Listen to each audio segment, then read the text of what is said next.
Всем большой и пламенный привет! Не терпится уже заняться садовыми делами. Только началась капель, по тающему снегу рассыпаю минерально-фосфорное удобрение. Подходит оно для почвы, на которой выращивались томаты, огурцы, картофель, клубника, плодовые деревья и кустарники, а также газон и многолетние цветы. Комплексное действие удобрения улучшает обмен и всасывание веществ, что способствует увеличению урожая, цветения и качества урожая за счет хорошего развития корневой системы.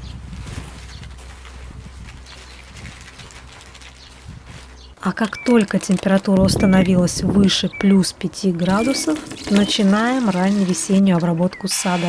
От грибковых заболеваний использую для опрыскивания деревьев и кустарников бордоскую жидкость и медный купорос. Такую обработку важно делать до набухания почек. Вторая обработка по набухшим почкам уже инсектицидами от вредителей. Использую биопрепарат Фитоверм. Он обладает также и фунгицидным действием от грибковых заболеваний. Третья обработка в июне после цветения. Использую акарицидные средства от паутинного клеща.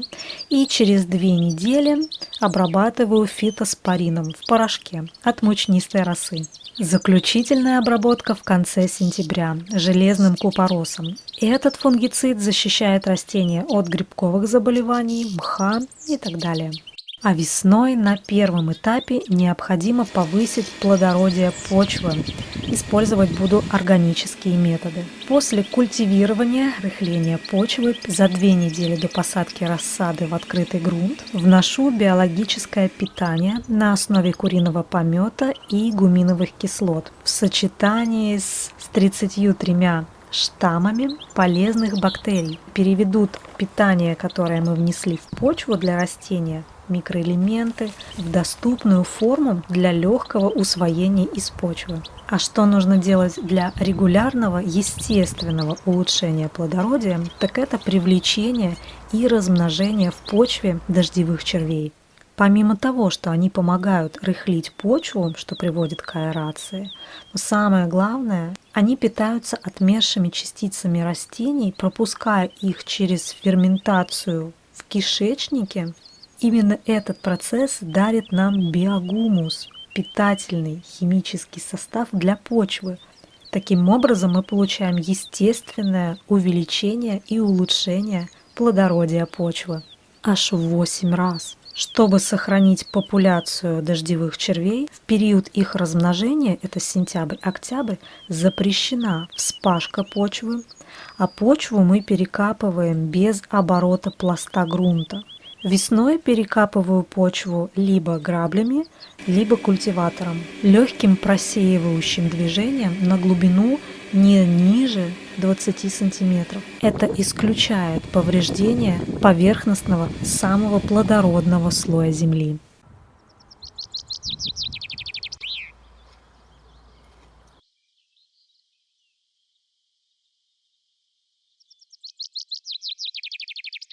За 2 недели до посадки рассады в грунт почву подготовили.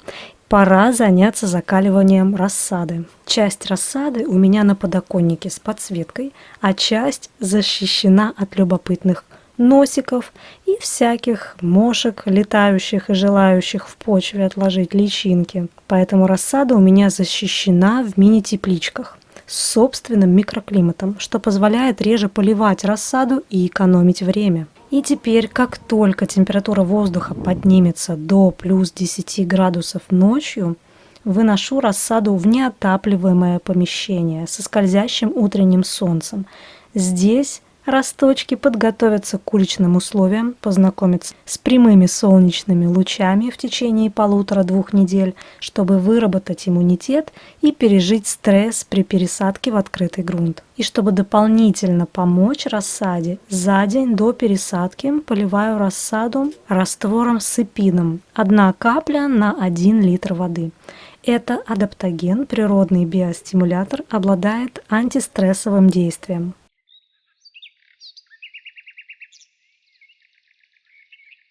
Чтобы сохранить время и силы при посадке большого количества рассады, вместо заправки грядок удобрением и биогумусом, из биогумуса делаю настой. Заранее подготавливаю его, настаивая 24 часа, и при посадке поливаю рассаду таким раствором. Такое удобрение легко усваивается, и подкармливать им необходимо всего лишь один раз в месяц, просто поливом. И в результате сама посадка без возни и быстро получается, плюс удобрение легко усваиваемое. И весь процесс в удовольствие, без затраты времени.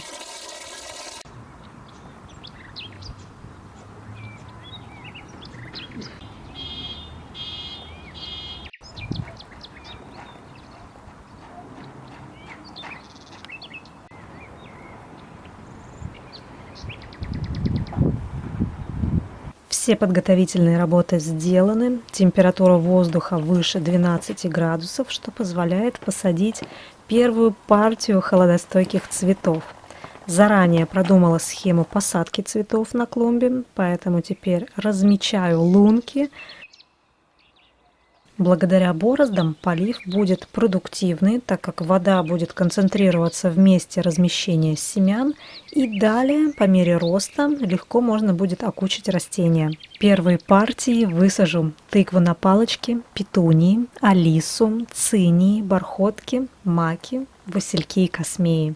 Для удобства раскладываю по грядкам рассаду, готовлю посадочную лунку.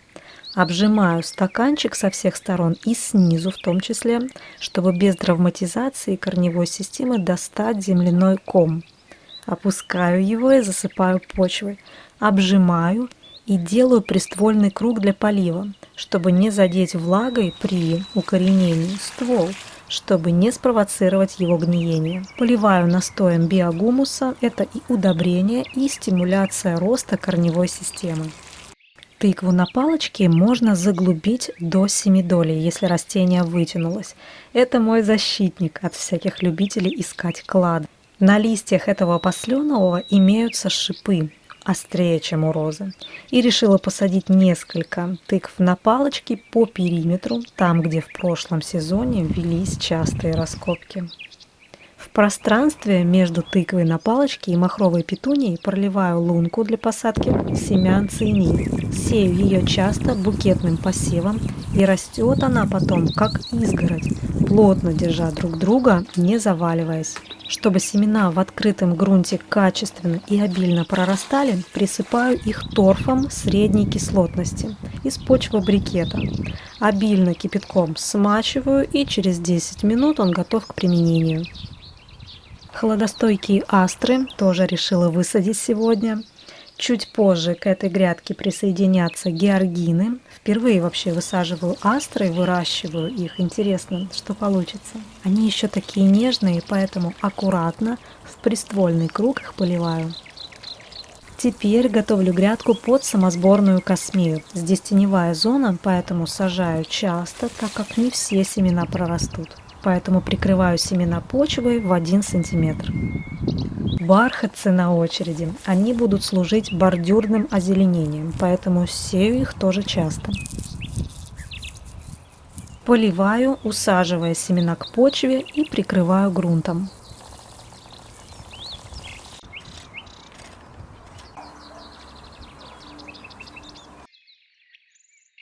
А следующая грядка посвящена махровым макам и василькам. Почву проливаю изящно и васильков не жалея сею. Это самосборные семена. Пачки с семенами маков буквально грамм.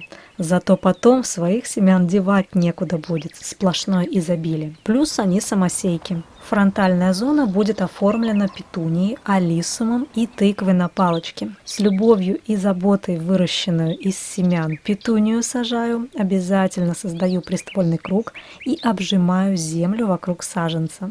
Ароматнейший медовый алисум будет сопровождать каждого восхищением от аромата и поднимать настроение.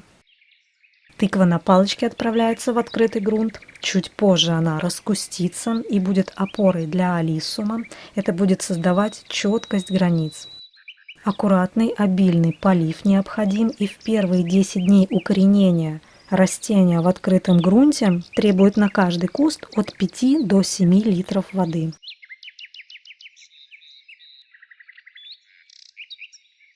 Переходим в сад, и сегодня поработаем с этой цветочно-салатной зоной. Здесь также набор холодостойкой рассады и семена салатов плюс пряные травы.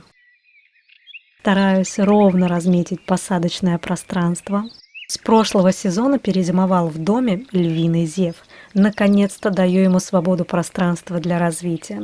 Это карликовый сорт, растет с шапкой, подходит для подвесных кашпо, как ампельное растение. Обязательно обильно поливаю.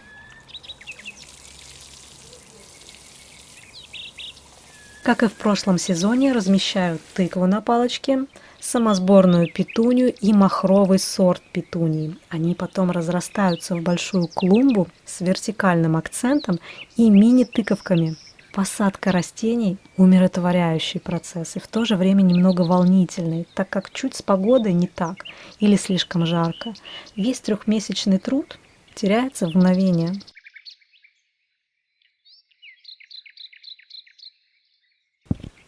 Этот сорт петунии самосборный, сажаю его 5-й сезон, и в зависимости от полива и кислотности почвы петуния каждый раз цветет либо разными цветами, либо одновременно разноцветными. Когда культивировала почву, обратила внимание, как легче стало ее возделывать, и благодаря посевам сидератов червей стало больше, а соответственно и биогумуса, а они это наше все плодородие и воздушность. Поэтому урожай покажет, насколько это действительно так. Этому кустику 1,5 месяца, и на его объем потребуется до 3 литров воды. Размечаю грядки под салаты и пряности, каждую лунку обильно проливаю водой.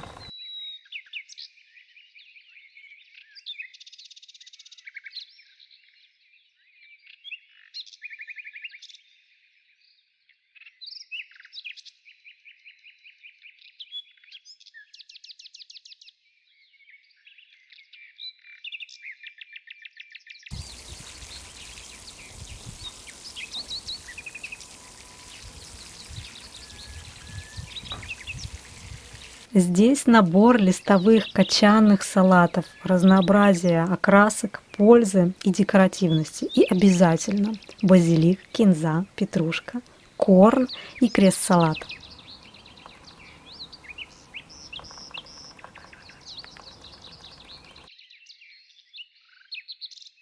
По группам разделяю листовые, качанные, пряные сорта, плюс градация идет по высоте растения. Качанные сочные салаты в отдельной группе.